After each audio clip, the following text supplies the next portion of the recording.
নমস্কার বন্ধুরা, Bengali food and ব্লগের নতুন একটা রেসিপিতে তোমাদেরকে স্বাগত। আজকে আমরা তৈরি করব মাখন্ডি হালুয়া। তো চলো যা যা লাগবে দেখিয়ে দিই। তো এখানে প্রথমে আমরা নিয়ে নিয়েছি 1 কাপ পরিমাণ সুজি। তো সুজিটাকে প্রথমে আমরা, এখানে দুধ আছে, এটা রুম টেম্পারেচারে, সুজিটাকে প্রথমে ভিজিয়ে নিচ্ছি দুধে। তো চলো একটা বাটি নিয়ে নিয়েছি, এর মধ্যে দিয়ে দিচ্ছি 1 কাপ পরিমাণ সুজি। তো চলো ওই সেম কাপে মেজারমেন্ট করে আমরা 1.5 কাপ দুধ নিয়েছি। 1 কাপ সুজির জন্য লাগবে আমাদের 1.5 কাপ পরিমাণে দুধ। তো দুধটা দিয়ে এটাকে ভালো করে মিশিয়ে মোটামুটি আধা ঘন্টা মতন কিন্তু এটাকে রেস্টিং টাইম দিতে হবে, যাতে ভালো মতন করে সুজিটা ফুলে যায়। তো চলো এবার এটাকে আমরা রেস্টিং টাইম দিচ্ছি। তো দেখো এদিকে আমাদের সুজি কিন্তু মোটামুটি আধা ঘন্টা মতন সুন্দর মতন ভিজিয়ে নিয়েছি। দেখো বেশ ভালো মতন কিন্তু বেশ ফুলেও এসছে সুজিটা। তো এবারে আমরা নেক্সট প্রসেসে যাব। এখানে নিয়েছি আমরা পরিমাণ মতন কিছু ড্রাই ফ্রুট, কাজু বাদাম, আমন্ড বাদাম, আর নিয়েছি কিশমিশ। আমন্ডটাকে একটু ছোটো ছোটো করে স্লাইস করে কেটে নিয়েছি, আর কাজুগুলোকে মাঝখান থেকে ভেঙে নিয়েছি। এবার এটাকে আমরা ভেজে নেব। এখানে যে 3টে ড্রাই ফ্রুটস আছে এগুলোকে আমরা ঘিয়ে ভেজে নেব। আজকে পুরো রেসিপিটা কিন্তু আমাদের ঘিয়ে তৈরি হবে। তো দেখো এদিকে আমরা একটা কড়াই গরম বসিয়ে দিয়েছি। এবার এখানে দিয়ে দিচ্ছি পরিমাণ মতন ঘি, দিয়ে দিচ্ছি 1 টেবিল স্পুন পরিমাণ ঘি।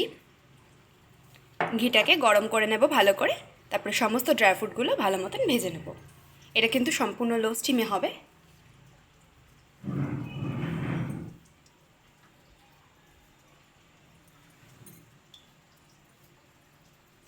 তো চলো এবার আমরা সমস্ত ড্রাই ফ্রুটগুলোর মধ্যে দিয়ে দিচ্ছি।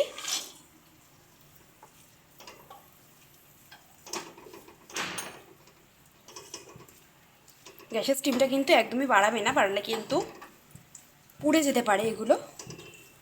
সুন্দর করে একটু সময় ধরে দেখে দেখে ভেজে নেবে এটাকে। দারুণ সুন্দর একটা ঘিয়ের গন্ধ বেরোচ্ছে।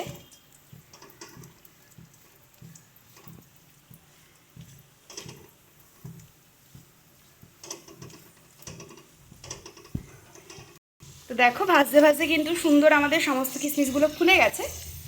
কিশমিশগুলো যখন সমস্ত ফুলে যাবে তখন বুঝবে এটা ভাজা হয়ে গেছে। তো চলো এবারে আমরা সমস্ত ড্রাই ফ্রুটগুলো তুলে নিচ্ছি।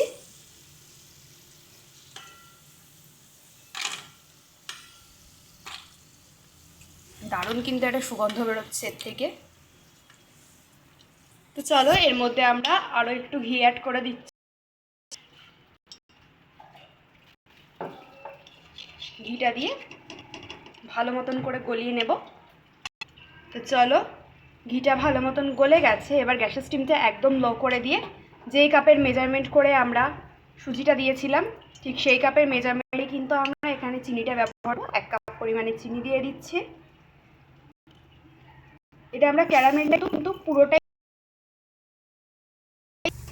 তো দেখো চিনিটাই কিন্তু আমাদের কন্টিনিউয়াসলি নাড়তে হবে, কেননা ক্যারামেল কিন্তু না তো আর হলে কিন্তু এটা জমাট বেঁধে যেতে পারে। আর প্রথমে তোমাদের মনে হতেই পারে যে ক্যারামেলটা তৈরি হচ্ছে না, কিন্তু ধীরে ধীরে এরকম কন্টিনিউয়াসলি নাড়তে থাকবে, তাহলে আস্তে আস্তে দেখবে অটোমেটিকলি চিনির কালারটা চেঞ্জ হয়ে যাচ্ছে। আর গ্যাসের স্টিমটা কিন্তু অবশ্যই লোতে রাখবে, নয়তো কিন্তু এটা পুড়ে যাবে। কন্টিনিউ এটাকে নেড়ে যাব।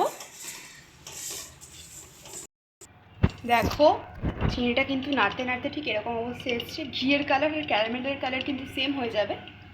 মনে হতে পারে যে ক্যারামেলটা রেডি হচ্ছে না, কিন্তু ক্যারামেলটাও খুব সুন্দরভাবে রেডি হচ্ছে। এরকমভাবে পুরো চিনিটা যখন গুলে যাবে তখন আমাদের ক্যারামেলটা টোটালি রেডি হয়ে যাবে। তো চলো ভালো মতন করে ক্যারামেলটা রেডি করে নিচ্ছি। তো দেখো আমাদের ক্যারামেল রেডি হয়ে গেছে। এবার এর মধ্যে আমরা সুজিটা দিয়ে দিচ্ছি।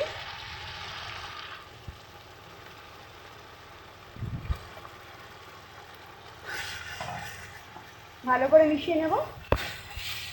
তো দেখো সুজিটা দিয়ে কিন্তু ভালো মতন করে মিশিয়ে নিয়েছি। তোমরা একটু এই টাইমে মিষ্টিটা একবার চেক করে নেবে। দেখো এটা কিন্তু একদম ভালো মতন মাখা হয়ে গেছে, মাখা মাখা। এবার এর মধ্যে আমরা দিয়ে দেবো আগে থেকে ভেজে রাখা ড্রাই ফ্রুটসগুলো। দিয়ে দিচ্ছি ভেজে রাখা ড্রাই ফ্রুটগুলো।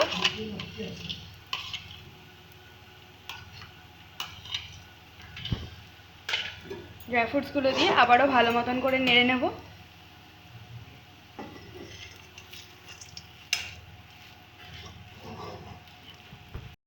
তো দেখো তৈরি হয়ে গেছে আমাদের মাখন্ডি হালুয়া। এবার এটাকে ঠান্ডা করে সার্ভ করে দেবো। তো দেখো আমাদের তৈরি হয়ে গেছে মোগল আমলের স্পেশাল মাখনটি হালুয়া। ভিডিওটি ভালো লেগে থাকলে অবশ্যই একটি লাইক কমেন্ট শেয়ার করে দেবে, আর চ্যানেলে নতুন হয়ে থাকলে চ্যানেলটি সাবস্ক্রাইব করে দিয়ে পাশে থাকা বেল আইকনে ক্লিক করে অল নোটিফিকেশন অন করে দেবে। ধন্যবাদ সকলকে।